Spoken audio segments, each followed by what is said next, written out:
اللہ الرحمن الرحیم الحمدللہ وکفی وسلام علی عبادہ الذین اصطفی محمد و اہل بیتہ الطیبین۔ ماہ شوال ہے اور اس کے کچھ واقعات ہیں جن کا جاننا ضروری ہے، کیونکہ ماہ شوال اتنا اہم مہینہ ہے کہ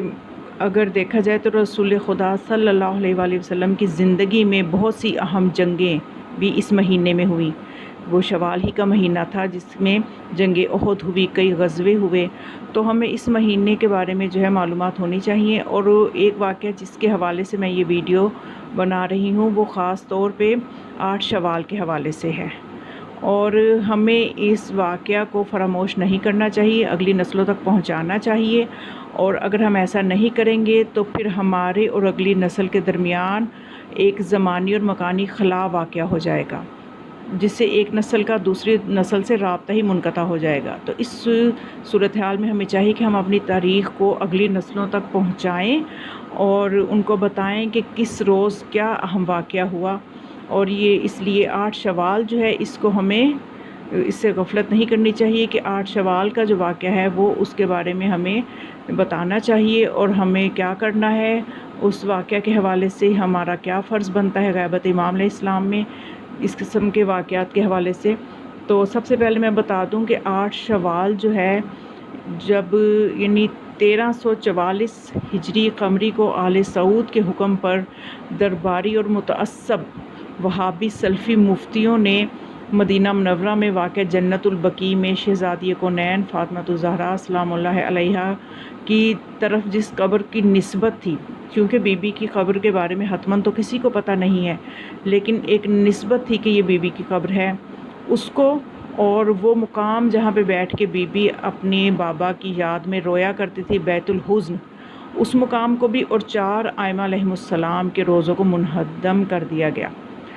اور آل سعود کے سعودی حکام نے جب مکہ اور مدینہ کے اطراف میں اپنا پورا تسلط جما لیا تو انہوں نے اہل بیت علیہم السلام سے اپنی دشمنی کے اظہار کے لیے جنت البقیع میں واقع ام الائمہ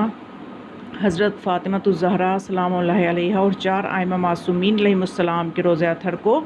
مسمار کرنے کا ناپاک منصوبہ بنایا۔ اس کے لیے انہوں نے قاضی القضاء سلیمان بن بلید کو مدینہ روانہ کیا تاکہ وہاں کے مفتیوں سے اپنی مرضی کے فتوے حاصل کرے اور جنت البقیع کو شہید کرنے کا راستہ آسان ہو سکے۔ تو درباری ملا اور اہل البیت علیہم السلام سے بغض اور دشمنی کی آگ میں جلنے والے مفتیوں نے جنت البقیع کو منہدم کرنے کا فتویٰ دے دیا، اور اس طرح سے آل سعود کے سرکاری کرندوں نے سرکار دو عالم کی دختر گرامی حضرت فاطمہ الزہرا سلام اللہ علیہا اور ان کے 4 معصوم فرزند کے روزہ اطہر کو مسمار کر دیا۔ اور اس کی تصویریں بھی میں آپ کو دکھاؤں گی کہ کس طرح سے جب اس جنت البقیع کو جب مسمار نہیں کیا گیا تھا تو کس طرح سے روزے تھے، اور بعد میں اب ان کی حالت کیا ہے۔ تو اس دل خراش واقعے کے بعد عالم اسلام میں غم و اندوہ کی ایک لہر دوڑ گئی، اور روزہ اطہر کے جو ہیں وہاں پہ تعمیر کی بین الاقوامی سطح پر تحریکیں بھی چلائی گئیں، مگر ابھی تک کوئی خاطر خواہ نتائج جو ہیں وہ حاصل نہیں ہو سکے۔ تو اس حوالے سے سب سے پہلے میں یہ بتاؤں، جنت البقیع کے حوالے سے میں تھوڑا سا بتانا چاہتی ہوں کہ بقیع جو ہے جنت البقیع، اس کو یہ مورخین کے مطابق یہ مدینہ منورہ میں واقع ایک ایسا قبرستان ہے کہ جس میں حضور اکرم صلی اللہ علیہ وآلہ وسلم کے 10,000 سے زیادہ صحابہ کرام کی قبریں موجود ہیں۔ تو مجھے یہ سمجھ نہیں آتی کہ صحابہ کرام کی تکریم کا اتنا دعویٰ کرنے والے وہ مسلمان، وہ کلمہ گو، انہیں اس چیز کی تکلیف کیوں نہیں محسوس ہوتی کہ جب 10,000 سے زیادہ صحابہ کرام کی قبروں کو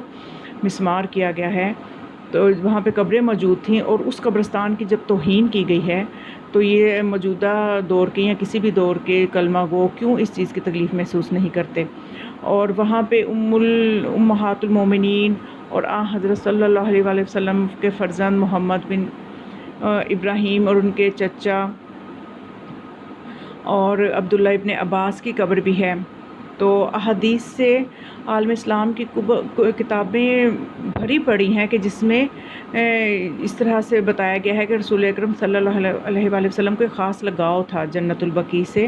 آپ کی وابستگی تھی، اور آپ اپنی دعاؤں میں جنت البقیع میں جتنے بھی مدفون ہیں ان کے لیے خصوصی طور پر دعا فرمایا کرتے تھے۔ تو اپنی دعاؤں میں ان کو یاد رکھا کرتے تھے۔ تو سب سے پہلے ہم دیکھتے ہیں کہ وہ کون سی قبریں ہیں جو وہاں پہ جن کو منہدم کیا گیا، تو اس کے حوالے سے جو ہمیں ملتا ہے، محققین نے جو چیز سامنے آئی ہے ہمارے ان کی توسط سے، کہ وہاں پہ جو وہ قبر جو جناب زہرا سلام اللہ علیہ سے منسوب ہے،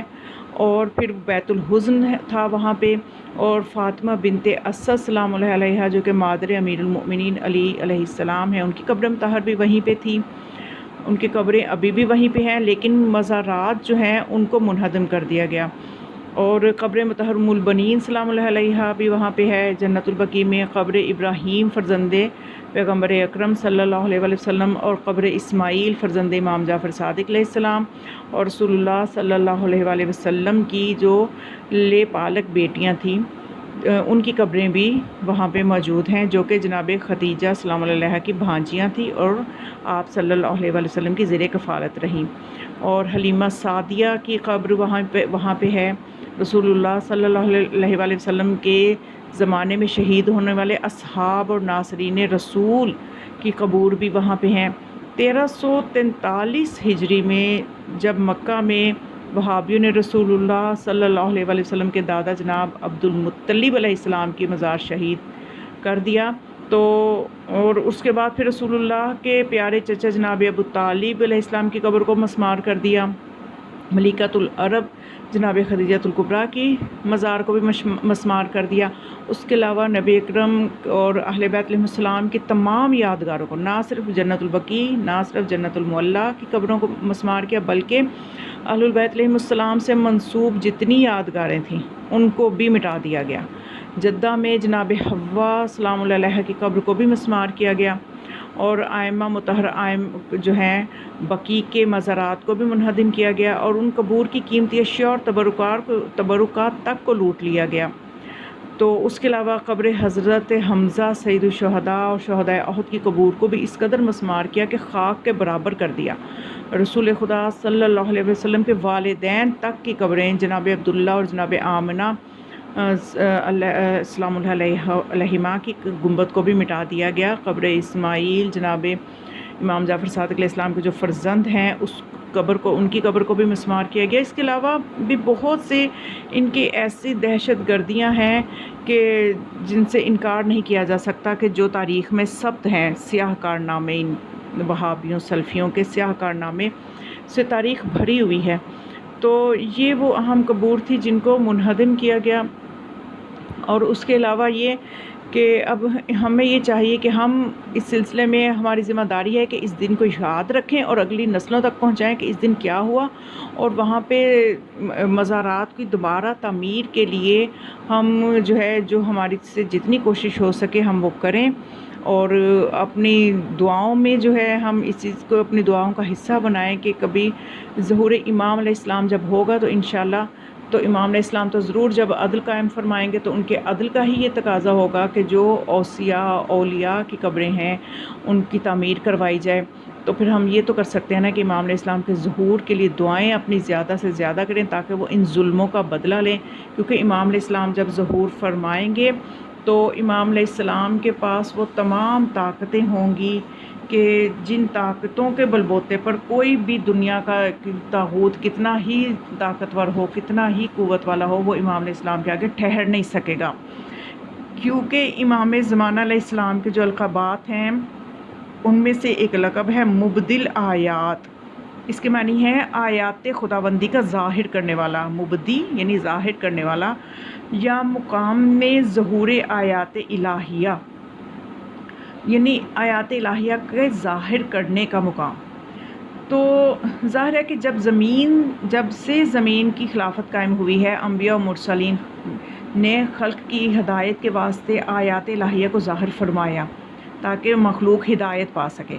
لیکن چونکہ حضرت حجت قائم آل محمد علیہ السلام تمام انبیاء اور تمام مرسلین اولین و آخرین کے ولی ہیں اور منتقم ہیں، انتقام لینے والے ہیں ان تمام انبیاء پہ ہونے والے ظلموں کا، اس لیے آپ سے تمام انبیاء و مرسلین کی آیات اور معجزات ظاہر ہوں گے۔ عمر حضرت علیہ السلام کی اس قدر طولانی ہوگی کہ جس کی انتہا نہیں، اور باوجود اس کے بھی آپ جواں سالہ نظر آئیں گے، اور سر مبارک پر ہمیشہ ایک ابر سفید سایہ انداز ہوگا، اور اس ابر میں سے، اس بادل میں سے بآواز فصیح یہ ندا آئے گی، ھذا ھو المہدی۔ یعنی یہ جو روایت میں آپ کو بتا رہی ہوں، امام علیہ السلام کو یہ لقب کتاب السرات السوی فی احوال المہدی، اس کتاب میں یہ موجود ہے جہاں پہ امام علیہ السلام کے القابات کا ذکر آتا ہے، تو آپ کو ایک لقب مبدی الآیات بھی ہے، آیات کو ظاہر کرنے والا۔ تو آپ ان تمام انبیاء و مرسلین کی آیات کو ظاہر کریں گے، کیونکہ آپ تمام انبیاء و مرسلین کے ولی ہیں، اور آپ نے ان پر ہونے والے ظلموں کا بدلہ لینا ہے۔ تو امام جن آیات کو ظاہر کریں گے، ان میں سے ایک نشانی یہ ہوگی کہ امام کے سر پر ایک سفید بادل ہے جو کہ سایہ کیے رکھے گا، اور اس بادل میں سے یہ آواز آئے گی، ھذا ھو المہدی، یہ ہے مہدی۔ اور جب وہ جناب اپنے دوست اور شیعوں کے سروں پر ہاتھ پھیریں گے امام علیہ السلام، تو ان کی عقلیں کامل ہو جائیں گی، صرف آپ کے ہاتھ پھیرنے سے ہی عقلیں کامل ہو جائیں گی۔ اور آپ علیہ السلام کے لشکر میں فرشتے ہوں گے جن کو لوگ کھلم کھلا دیکھیں گے، اور اسی طرح سے جنوں کا لشکر ہوگا، اور حضرت علیہ السلام کے لشکر میں کھانے پینے کی کوئی چیز نہیں ہوگی سوائے ایک پتھر کے، کہ اسی سے سب کچھ برآمد ہوگا۔ اور آپ علیہ السلام کے چہرہ انور سے اس قدر نور ساطع ہوگا کہ نور آفتاب و مہتاب کی کوئی حاجت نہ ہوگی۔ وَأَشْرَقَتِ الْأَرْضُ بِنُورِ رَبِّهَا، اس آیت کے مصداق بنتے ہوئے آپ تشریف لائیں گے، اور آپ علیہ السلام کے ظہور کی وجہ سے تمام درندے اور حشرات الارض کا ضرر اور خوف جاتا رہے گا، یعنی کسی جانور کو بھی کسی سے خوف نہیں ہوگا، اور نہ کسی انسان کو کسی جانور سے خوف ہوگا، اور زمین اپنے تمام خزانے ظاہر کر دے گی، آسمان کی گردش کم ہو جائے گی، اور حضرت علیہ السلام کا لشکر سطح آب پر رواں ہوگا، اور جس شجر یا حجر میں کافر پوشیدہ ہوگا، وہ شجر اور حجر خود حضرت کو اس کافر کی موجودگی کی خبر دے گا، اور کافر کو حضرت علیہ السلام اس کی پیشانی سے پہچان لیں گے، اور بہت سے مردے حضرت علیہ السلام کے ہمراہ زندہ ہو کر اہل زمین میں بے دینوں کو قتل کریں گے، اور اس طرح کی بہت سی نشانیاں ظاہر ہوں گی، اور اس طرح سے وہ آیات جو قبل الظہور ظاہر ہوں گی، ان کا تو شمار کرنا ہی مشکل ہے، اور ان میں سے بہت سی جو ہیں پوری ہو بھی چکی ہیں، اور حضرت علیہ السلام کے ظہور اور خروج کا وہ آیات جو ہیں وہ مقدمہ ہوں گی، ان آیات کا، ان حتمی علامتوں کا پورا ہونا مقدمہ ہوگا آپ کے ظہور کا، اور اکثر جو ہیں وہ قرآن میں موجود بھی ہیں۔ بعض احادیث میں ہے کہ یہ والی جو آیت ہے، یوم یناد المناد من کل مکان قریب یوم یسمعون الصیحہ بالحق ذالک یوم الخروج، اس آیت کے بارے میں بعض احادیث میں یہ آیا ہے کہ یہ آیت جو ہے امام علیہ السلام کے ظہور کے بارے میں نازل ہوئی ہے۔ تو امام علیہ السلام کے پاس اتنی طاقت اور قوت ہوگی کہ وہی یقیناً ان ظالموں سے بدلہ لیں گے، انتقام لیں گے، لیکن ہمیں امام علیہ السلام کے ظہور کی راہیں ہموار کرنی ہے تاکہ امام جلدی ظہور فرمائیں، اور جنت البقیع کے حوالے سے جس اذیت کو ہم محسوس کرتے ہیں، ہمارے دلوں کو تبھی سکون آئے گا کہ جب امام علیہ السلام تشریف لائیں گے، اور اپنے اجداد کے، اوصیاء کے، اولیاء کے روضوں کی جب تعمیر ہوگی تو پھر ہی ہمارے دل کو قرار آئے گا۔ تو اس لیے ہمیں چاہیے کہ ہم علیہ السلام کے ظہور کے لیے زیادہ سے زیادہ دعا کریں، اور اپنی تاریخ پہ بھی ہم نظر رکھیں، تاریخ پہ نظر رکھے بغیر ہم بابصیرت نہیں بن سکتے، تو ہمیں بابصیرت رہنے کے لیے تاریخ پہ ہماری گہری نظر ہونی چاہیے۔ بس یہ وہ پیغام ہے 8 شوال کے حوالے سے جو میں دینا چاہتی تھی۔ وما علیہ الا البلاغ، والسلام علیکم ورحمۃ اللہ وبرکاتہ۔